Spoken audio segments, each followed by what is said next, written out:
अस्सलाम वालेकुम। सब्जेक्ट है जी computer science, class 6, chapter number 3 और लेक्चर नंबर 6 है। आज का लास्ट लेक्चर है यूजिंग रैपिड टाइपिंग ट्यूटर। सबसे पहले समझ लें कि टाइपिंग ट्यूटर होता क्या है। देखिए बच्चे, कंप्यूटर के साथ कीबोर्ड होते हैं, तो जब हम टाइपिंग करते हैं तो अपनी स्पीड को बढ़ाने के लिए, स्पीड ज़्यादा करने के लिए हम इस्तेमाल करते हैं टाइपिंग ट्यूटर का इस्तेमाल करते हैं। क्यों? इसमें इसकी मदद से आप कुछ ऐसा जब प्रैक्टिस करते हैं तो इस काबिल हो जाते हैं कि आपकी प्रैक्टिस ज़्यादा हो जाती है और आपको कीज़ याद हो जाती हैं और आपकी स्पीड जो है टाइपिंग की वो ज़्यादा हो जाती है। ठीक है, this is one of the most used software application software that is used to learn and enhance the typing skills of the user। आपके टाइपिंग की स्किल को बढ़ाने के लिए और आपको सिखाने के लिए इस्तेमाल होता है। इट एड्स, ये आपको हेल्प प्रोवाइड करता है, आपको मदद देता है in developing the keyboard skills. ठीक है ना, कीबोर्डिंग स्किल्स यानी कीबोर्ड की सारी की। आप देखिए सिर्फ कीबोर्ड में एबीसी तो होती नहीं है, स्पेस का बटन है, फंक्शन कीज हैं, बेशुमार मेन कीज हैं, उन सबको आपको ये चीज जो है वो सीखने के काम आती है। Keyboarding means typing on the keyboard using the correct fingers. आप फिंगर्स रखने का इस्तेमाल इस तरह सीख जाते हैं कि आपको बगैर कीबोर्ड की तरफ देखे जुबानी याद हो जाता है कीज, और आप बगैर कीबोर्ड को देखे स्क्रीन पर देखकर तेजी से टाइपिंग कर सकते हैं। Each finger on your hand should be placed correctly on the specific key on the keyboard. आपने अगर सही तरह से कीज के ऊपर अपनी फिंगर्स प्लेस की भी होंगी तो आप इस काबिल होंगे कि आप टाइपिंग कर सकें। It is very important for the user to know the correct sitting posture when using the keyboard. यहाँ तस्वीर में आपको नजर आ रहा है कि आपने बैठना कैसे है। सिटिंग पोस्चर क्या होता है जी? बैठने का तरीका। ठीक है, आपको बैठने का तरीका क्यों बताया जा रहा है? यानी ऐसे झुक के नहीं बैठना, बहुत ज़्यादा एक तरीके से बैठेंगे ताकि एक तो आपको हेल्थ इश्यूज ना हो, ठीक है, कोई बैकबोन का कोई इस तरह का इशू ना हो। दूसरा आप देखें कि किस तरह यहाँ पे बताया गया है कि किस तरह आपने कितनी हाइट पे प्लेस करनी है कि कंप्यूटर को, और किस तरह बैठना है ताकि आप करेक्टली टाइपिंग कर सकें। अच्छा, लास्ट कुछ SBA में यहाँ से क्वेश्चन आते रहे हैं, इसलिए इस टॉपिक को ध्यान से देखें।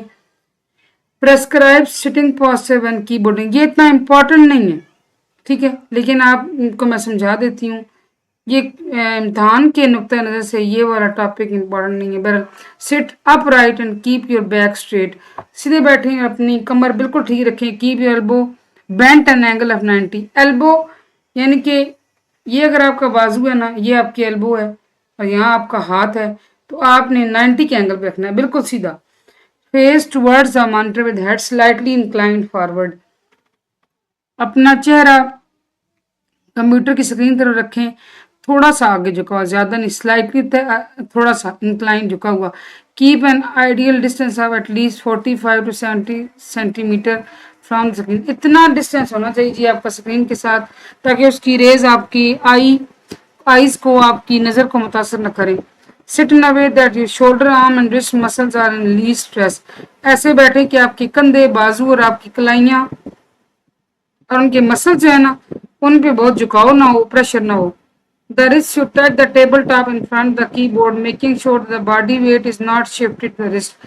आप ऐसे बैठे कि आपके हाथों पे, कलाइयों पे बोझ ना आ रहा हो, ठीक है, उस पर प्रेशर ना हो, क्योंकि कीबोर्ड यूज करने के हैजर्ड में एक चीज आती है कि अगर आप राइट पोस्चर के साथ कीबोर्ड इस्तेमाल नहीं करते तो अल्टीमेटली आपको इन रिस्ट का, मसल्स का इशू बन जाता है, हाथों का इशू बन जाता है। ठीक है जी।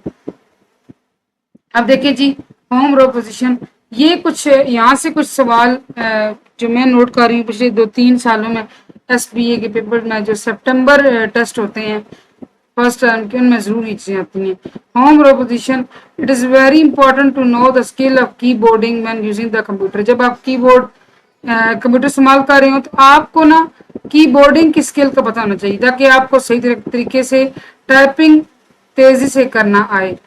अच्छा, एज स्पेसिफाइड अर्लियर, पहले बताया गया था that the fingers are required to be on specific key on the keyboard. हर उंगली को आपने एक खास अल्फाबेट के ऊपर रखना है। We must use both an hand with thumbs resting on the space bar. दोनों हाथ आपके होने चाहिए कीबोर्ड की कीज पर, और दोनों अंगूठे हाथों के जो है ना वो स्पेस बार पर हो, एक दाएं तरफ हो एक बाएं तरफ। ठीक है जी। Finger from the left hand should be place on A S D F. यहाँ से देखें, अब देखें ये आपको सही समझ आएगा कि ए एस डी एफ पे आपकी ये फिंगर्स, और जे के एल और इस कॉलन पर आपकी ये फिंगर्स, और दोनों अंगूठे कहाँ हैं जी, दोनों अंगूठे प्लेस किए गए हैं स्पेस बार पर। ठीक है। अच्छा जी, ये एग्जांपल थी। The colour coded keyboard will help us understand keyboarding better. ठीक है जी। अच्छा, यहाँ से ही पढ़ लेते हैं। Use the finger in the specified in the keyboard only. जिस तरीके से आपको बताया गया ना, आपने ऐसे ही उंगलियां रखनी होंगी। When typing always return the primary placement of ASDF and JKL। Type कर चुके हैं, हमेशा अपना हाथ यानी कि नेक्स्ट टाइपिंग से पहले आपका फिंगर्स दोबारा आ जाने चाहिए किस पर, ASDF पर और JKL पर। Maintain practice typing at equal intervals. और टाइपिंग जब आपने करनी है तो टाइपिंग में जो गैप देना है वो इक्वल देना। ठीक है, बहुत लंबा गैप नहीं देना, फिर इससे आपको भूलने का खर्चा होगा। The shift keys are press the pinky finger on both hands. अच्छा जी, पिंकी फिंगर कौन सी होगी, ये है जी आपकी पिंकी फिंगर। ठीक है जी, छोटी उंगली। तो ये आप इससे आप प्रेस करेंगे शिफ्ट की, एक शिफ्ट की नजर आ रही है यहाँ पर है और यहाँ पर है, इससे आप शिफ्ट की प्रेस करेंगे। जब आप ये प्रैक्टिस करना शुरू होंगे तो आपको ऑटोमेटिकली चीजें ज्यादा नशीन हो जाएंगी। थम्स कहाँ पर होने चाहिए जी, स्पेस बार पर, दोनों अंगूठे। Speed is secondary where accuracy is more important. Speed पे आप इतना फोकस ना करें, एक्यूरेसी पे करें। एक्यूरेसी क्या मुराद है कि जो आप टाइप करें सही टाइप करें, फिंगर्स की पोजीशन का आपको पता होना चाहिए, प्रॉपर रखें, और ये याद रखें कि फिंगर्स की पोजीशन क्या हो। जब आपकी एक्यूरेसी ज्यादा होगी तो अल्टीमेटली आपकी स्पीड भी ज्यादा हो जाएगी। ठीक है जी, ये था हमारा आज का टॉपिक, और यहाँ से हमारा चैप्टर हो जाता है जी एंड। चैप्टर नंबर 3 हमारा एंड हो गया। इंशाल्लाह चैप्टर नंबर 4 शुरू करेंगे। होपफुली आज का लेक्चर आपको समझ आएगा। Thank you for watching.